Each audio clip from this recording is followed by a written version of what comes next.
I don't think that success is like a lot of people believe it is, and for any really successful person. I think that everybody's always struggling. And what happens is, you just struggle at a higher level. It's like learning how to ski or play some sport, and you're just kind of doing this higher thing, but it doesn't feel like that. It just feels like I'm struggling. And I think it's, and it's a good feeling. The way I think of it is, I've always thought that it's like, in order to be successful in life, you have to cross a jungle. Or you can stay on the other side of the jungle and not cross the jungle.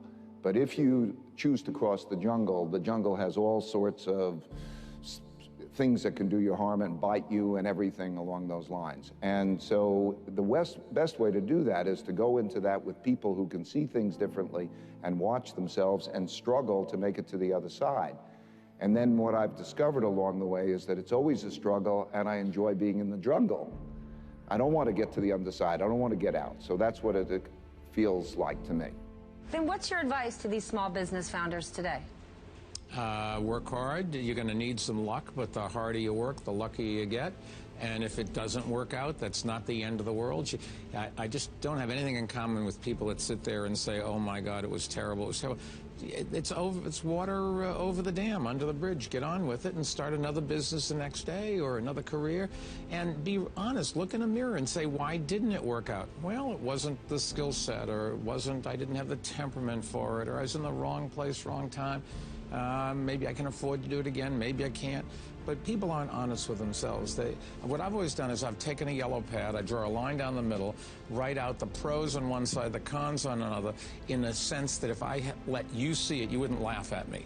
And then when I get done, I just rip it up and throw it away, because I've worked out in my mind what is real and what isn't, and what I can present to people and what I can't. I think many kids and many grown-ups do figure out over time what their passions are.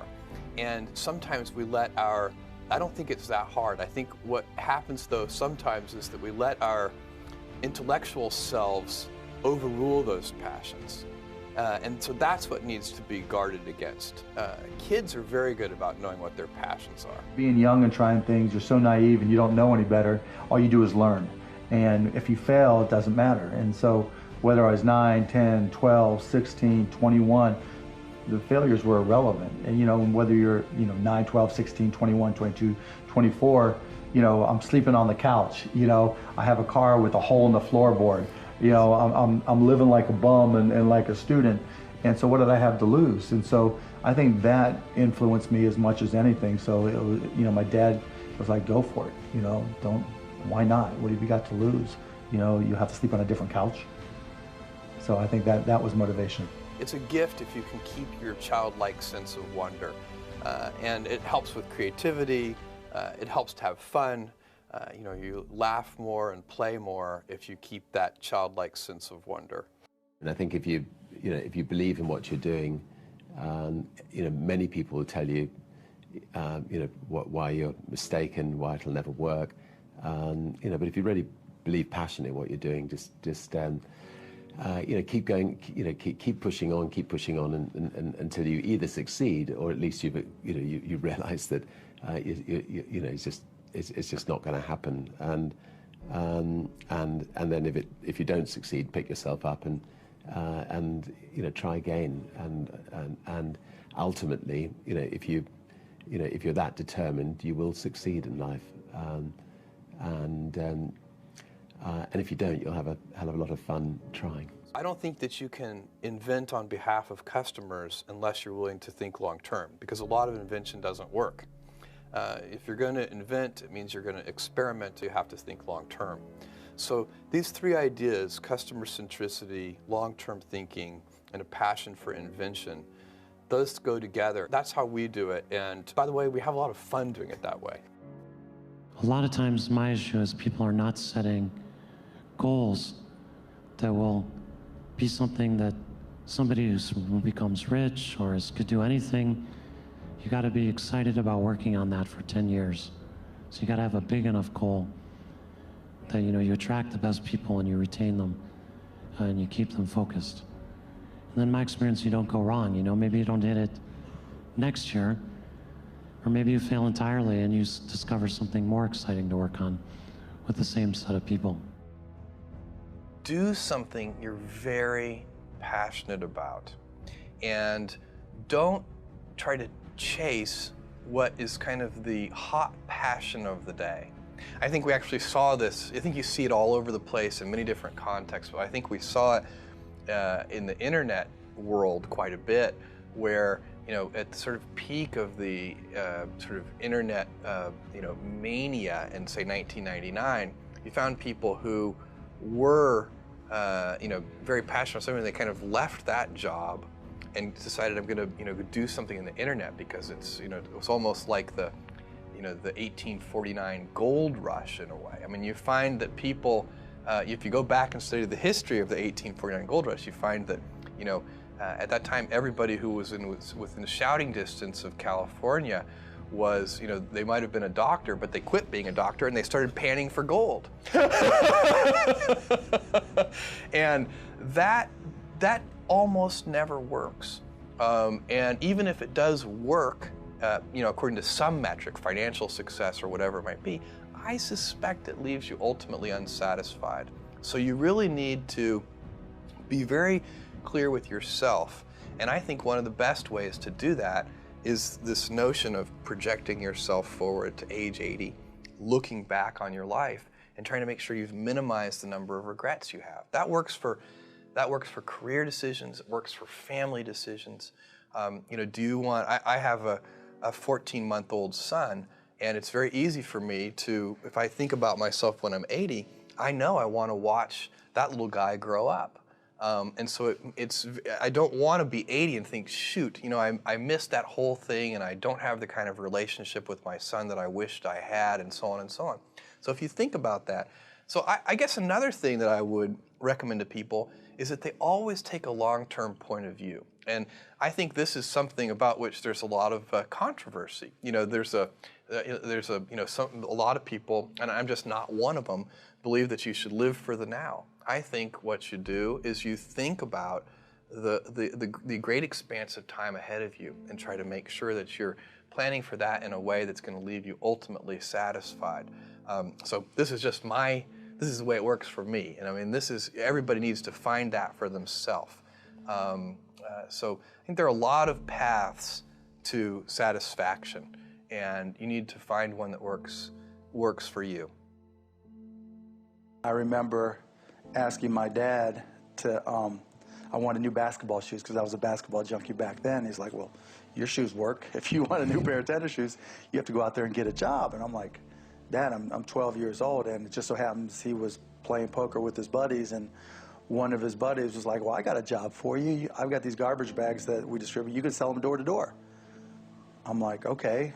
And it was when I was selling them and realizing that I liked to sell and that I could sell, and that I recognized that selling was about providing a service and creating value for people, that I knew that I would, literally back then, I knew that I could always succeed. I mean, I remember I was 16, I think, when I started a stamp company and started going to stamp shows and trade shows and just working a little bit harder than other people and trading up from one stamp to the next. I remember one time I started with a quarter and bought a stamp and left with $50, thinking, hey, if I could do this, I could do anything. And it's not that everything worked. I failed a lot, but I never ever felt like I wouldn't be able to work hard enough to succeed. I think everybody has their own passion, their own thing that they're interested in, and then you're very alert to the things that are in the sphere of influence of that passion. So your passion has led you to change the world, frankly, with Amazon. But yet you've got Blue Origin, you've got Bezos Explorations. Why can't somebody like you just rest on your laurels? Go play golf. Well, I love what I do. I also have 4 kids. I have a wife that I love. I have a lot of passions and interests, but one of them is the pace of change. I love the fact that I get to work with these big, smart teams. The people I work with are so smart, and they're self-selected for loving to invent on behalf of customers. And so you know, it's not, do I love every moment of every day? No, that's why they call it work. There's, you know, there are things that I don't enjoy, but if I'm really objective about it and I look at it, I'm so lucky to be working alongside all these passionate people, and I love it. How do you remain nimble? Because there is somebody in their dorm room who could eat you up for lunch the next day. You know, my belief on this is, first of all, that's completely correct, and we can never assure anybody that that can't happen. But I think if you have a customer-centric culture, that cures a lot of ills, because we wake up, let's say you're the leader in a particular arena, if you're competitor focused and you're already the leader, then where does your energy come from? Whereas if you're customer focused and you're already the leader, customers are never satisfied. So you always, if you're customer focused, you're always waking up, how can we make that customer say, wow? How can we, you know, our energy, our passion, we want to impress our customers. We want them to say, wow. One does have to be focused on the short term and money coming in when creating a company, because otherwise the company will die. So I think that a lot of times people think like creating a company is going to be fun. I would say it's not. It's really not that fun. I mean, there are periods of fun, and there are periods of where it's just awful. And particularly if you're the CEO of the company, you actually have a distillation of all the worst problems in the company. There's no point in spending your time on things that are going right. So you only spend your time on things that are going wrong. And there are things that are going wrong that other people can't take care of. So you have like the worst. You have a filter for the crappiest problem in the company, the most pernicious and painful problem. So I wouldn't say I think you have to feel quite compelled to do it, and have a fairly high pain threshold. And there's a friend of mine who says like starting a company is like staring into the abyss and eating glass. And there's some truth to that. The staring into the abyss part is that you're going to be constantly facing the extermination of the company. Because most startups fail. It's like 90%, arguably 99% of startups fail. So, that's the staring into the abyss part. You're constantly saying, okay, if I don't get this right, the company will die. It can be quite stressful. And then the eating glass part is you've got to do the problems. You've got to work on the problems that the company needs you to work on, not the problems you want to work on. And so that's you end up working on problems that you'd really wish you weren't working on. And so that's the eating glass part. And that goes on for a long time. So how do you keep your focus on the big picture when you're constantly faced with, we could be out of business in a month? Well, it's just a very small percentage of mental energy is on the big picture. Like you know where you're generally heading for, and the actual path is going to be some sort of zigzaggy thing in that direction. You try not to deviate too far from the path that you want to be on, but you're going to have to do that to some degree.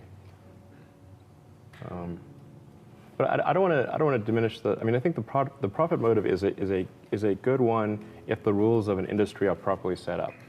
So there's nothing fundamentally wrong with profit. In fact, profit just means that people are paying you more for whatever you're doing than you're spending to create it. That's a good thing. and if that's not the case, then you'll be out of business, and rightfully so. Because you're not adding enough value. My job, one of my jobs as the leader of Amazon, is to encourage people to be bold. And people love to focus on things that aren't yet working. And that's good, it's human nature. That kind of divine discontent can be very helpful. But you really, it's incredibly hard to get people to take bold bets. And you need to encourage that. And if you're going to take bold bets, they're going to be experiments. And if they're experiments, you don't know ahead of time whether they're going to work. Experiments are, by their very nature, prone to failure. But big successes, a few big successes, compensate for dozens and dozens of things that didn't work.